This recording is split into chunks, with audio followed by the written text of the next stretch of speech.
Agriculture सेक्टरमध्ये असं काय आहे की इंडिया एवढ्या दिवसाचं नाही म्हणत आहे. तर मित्रांनो, US मध्ये एक कंपनी होती मुन्सेंटो नावाची. मुन्सेंटो कंपनीनं काय केलं? मुन्सेंटो कंपनीनं सोयाबीनच्या बियाला जेनेटिकली मॉडिफाईड केलं. हे सोयाबीन सीड्सला असं बनवलं की जेव्हा सोयाबीनमध्ये आपण राऊंड अप स्प्रे करणार तेव्हा मित्रांनो फक्त सोयाबीन राहील आणि पूर्ण प्रकारे तण जे आहे ते पूर्ण प्रकारे मरेल. आणि हा मित्रांनो त्यांचा एक्सपेरिमेंट पूर्ण प्रकारे जे आहे तो सक्सेस झाला. आणि बाकी क्रॉपचे सुद्धा असेच जेनेटिकली सीड्स बनवले. आणि मित्रांनो नंतर इंडियाने यांच्यासोबत बोलणं केलं आणि दोघांनी मिळून मित्रांनो BT cotton seeds genetically modified केलं. आणि यामुळे मित्रांनो कापसाचं प्रोडक्शन जे आहे ते 3 पट वाढलं. याच्यामध्ये प्रॉब्लेम मित्रांनो समोर यायला लागल्या.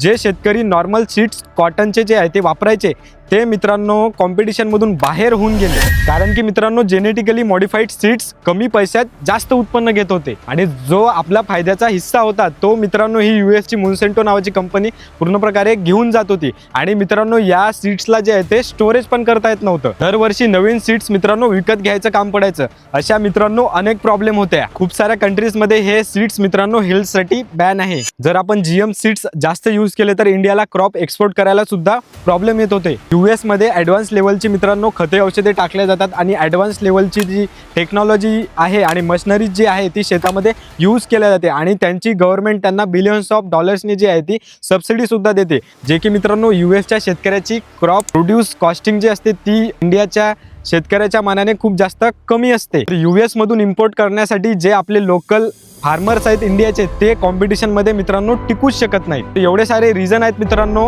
US साठी ॲग्रिकल्चर सेक्टर आणि डेअरी सेक्टर आपल्या इंडियामध्ये ओपन केल्या जात नाही.